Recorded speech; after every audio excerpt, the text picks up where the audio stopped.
Hello friends, मैं iconic world से अखिलेश मिश्रा आप लोग का स्वागत करता हूं।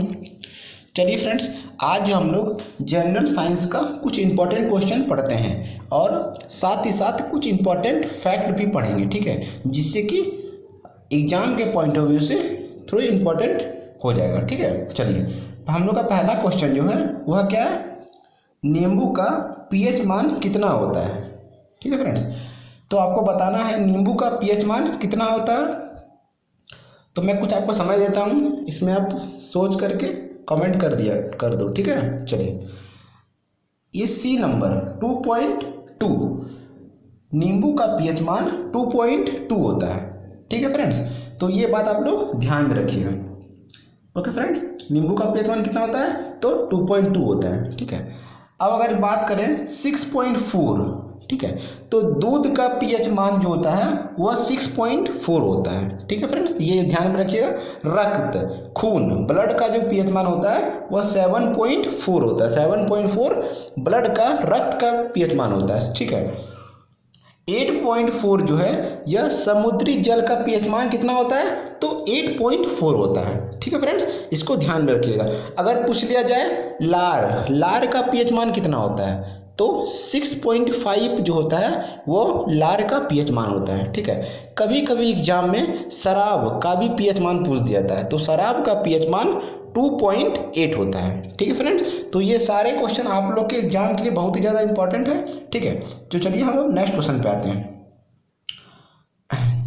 नेक्स्ट क्वेश्चन क्या है क्वेश्चन, एपीकल्चर किसके अध्ययन को कहते हैं, ठीक है। तो आपको बताना है एपीकल्चर किसके अध्ययन को कहते हैं।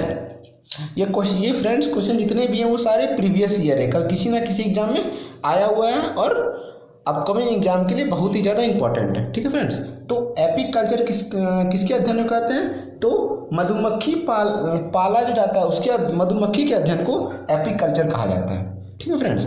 अगर पूछ लिया जाए कि कवक के अध्ययन को क्या कहते हैं, तो माइकोलॉजी कवक के अध्ययन को कहते हैं, ठीक है। फलों के अध्ययन को तो पोमोलॉजी फलों के अध्ययन को कहा जाता है, ठीक है। पक्षियों के अध्ययन को क्या कहा जाता है, तो ऑर्निथोलॉजी पक्षियों के अध्ययन को कहा जाता है, ठीक है फ्रेंड्स। अगर पूछ लिया जाए, एक बार पूछ लिया जाएगा था पुष्पों के अध्ययन को क्या कहा जाता है, तो एंथोलॉजी, ठीक है। एंथोलॉजी पुष्पों के अध्ययन को कहा जाता है, ठीक है फ्रेंड्स। चलिए अब हम लोग नेक्स्ट क्वेश्चन पे चलते हैं।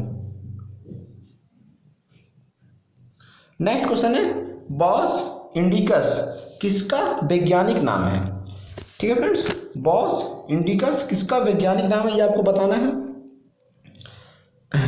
और फ्रेंड मैं जितने भी अलग से फैक्ट आपको बता रहा हूँ वो सारे आप लोग ध्यान में रखिएगा, ठीक है। सारे एग्जाम के पॉइंट ऑफ व्यू से बहुत ही ज़्यादा इंपॉर्टेंट है। बॉस इंडिकस जो है ये गाय का वैज्ञानिक नाम है, ठीक है फ्रेंड्स। अगर पूछ लिया जाए आम का वैज्ञानिक नाम क्या है, तो मैंगीफेरा इंडिका, मैंगीफेरा इंडिका जो है ये आम का वैज्ञानिक नाम है, ठीक है। अगर कुत्ता का पूछ लिया जाए तो कैनिस फैमिलियर, ठीक है। कैनिस फैमिलियर जो है ये कुत्ते का है, ठीक है। और धान का पूछ लिया जाए ओरेजा सटिवा, ठीक है। ओरेजा सटिवा जो है ये धान का वैज्ञानिक नाम है, ठीक है फ्रेंड्स। मनुष्य का तो आपको पता होगा होमोसेपियन जो है, होमोसेपियन मनुष्य का वैज्ञानिक नाम है। चलिए नेक्स्ट क्वेश्चन पे चलते हैं।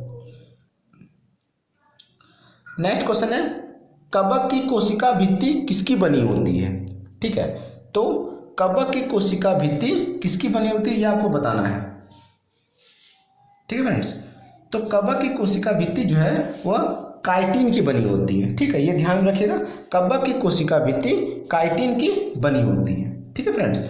ये क्वेश्चन ग्लाइकोजन से पूछा जाता है, ठीक है।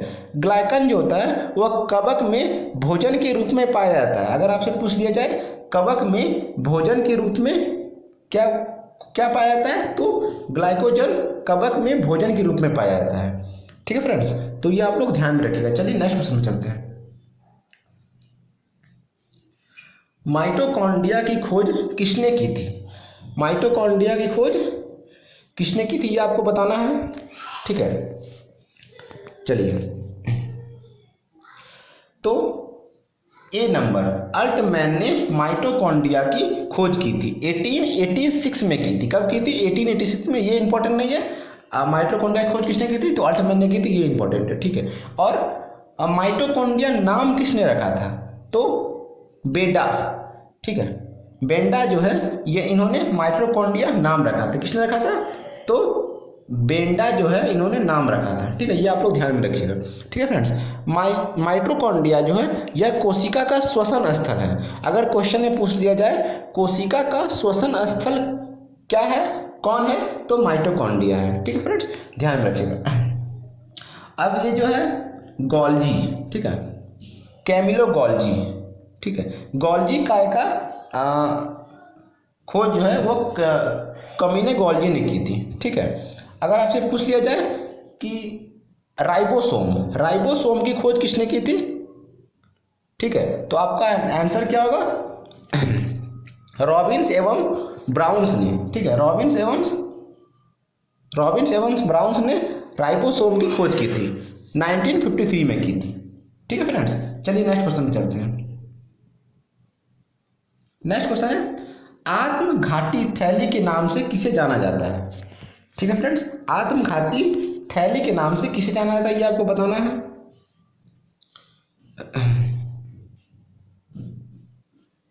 तो ए नंबर, लाइसोसोम को आत्मघाती की थैली या आत्महत्या की थैली कहा जाता है, ठीक है फ्रेंड्स। लाइसोसोम की खोज जो है यह डी डुबे ने की थी। डी डुबे ने लाइसोसोम की खोज की थी, ध्यान में रखिएगा, ठीक है। और लाइसोसोम में 24, ठीक है, 24 काइंड्स ऑफ 24 प्रकार के एंजाइम्स पाए जाते हैं, ठीक है। 24 प्रकार के एंजाइम्स पाए जाते हैं लाइसोसोम में, ठीक है फ्रेंड्स। एक बात यहाँ ध्यान रखने की और बात है, माइटोकॉन्ड्रिया को कोशिका का शक्ति केंद्र कहा जाता है। किसको? माइटोकॉन्ड्रिया को कोशिका का शक्ति केंद्र कहा जाता है, पावर हाउस ऑफ सेल, ठीक है फ्रेंड्स। अब है राइबोसोम, ठीक है। तो राइबोसोम की खोज मैंने आपको बता दिया को किसने किया था। चलिए नेक्स्ट क्वेश्चन पे चलते हैं। नेक्स्ट क्वेश्चन है कोशिका शब्द का सर्वप्रथम प्रयोग किसने किया था, ठीक है फ्रेंड्स। कोशिका शब्द का सर्वप्रथम प्रयोग किसने किया था? तो हुक, रॉबर्ट हुक ने कोशिका शब्द का प्रयोग सर्वप्रथम किया था, ठीक है फ्रेंड्स। 1665 में किया था रॉबर्ट हुक ने कोशिका का सर्वप्रथम प्रयोग, ठीक है। अगर आपसे पूछ लिया जाए कोशिका के अध्ययन को क्या कहते हैं, तो साइटोलॉजी, ठीक है।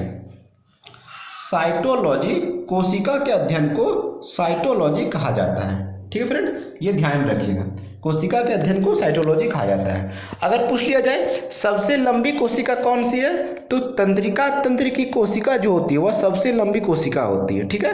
तंत्रिका तंत्र की कोशिका सबसे लंबी होती है। और सबसे बड़ी कोशिका किसकी होती है, तो शुतुरमुर्ग का जो अंडा होता है वो सबसे बड़ी कोशिका होता है, ठीक है फ्रेंड्स। चलिए नेक्स्ट क्वेश्चन पे चलते हैं। नेक्स्ट है सोने का आवश्यक कौन सा है, ठीक है फ्रेंड्स। सोने का आवश्यक कौन सा है ये आपको बताना है।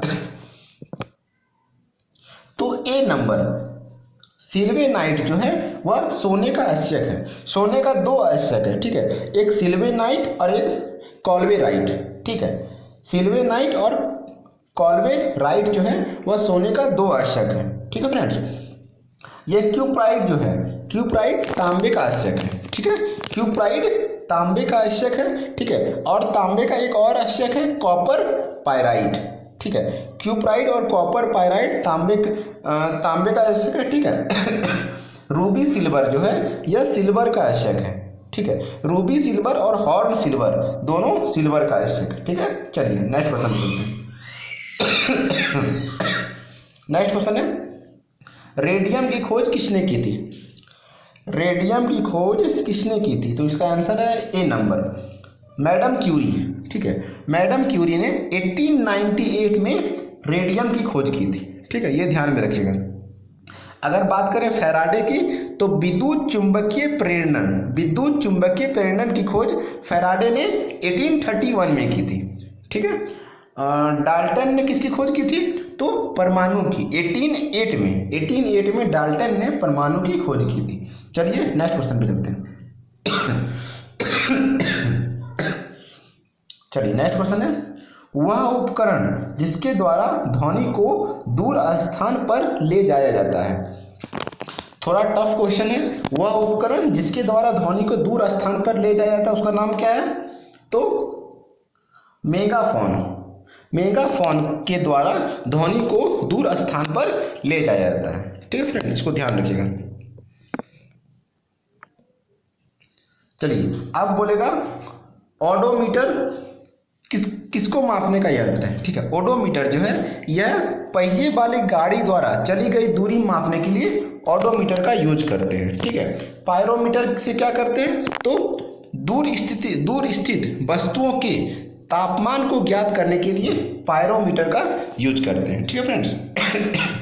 तो फ्रेंड्स आज का जो ये वीडियो था यही समाप्त होता है। इसमें मैंने आपको 10 इंपॉर्टेंट क्वेश्चंस लर्न करवाए और साथ ही कुछ इंपॉर्टेंट फैक्ट भी बताया। ठीक है, अगर आपको मेरा ये वीडियो पसंद आए तो प्लीज़ वीडियो को लाइक और चैनल सब्सक्राइब जरूर कर दीजिएगा और साथ में बेल आइकन भी प्रेस कर दीजिएगा। Okay friends, thank you.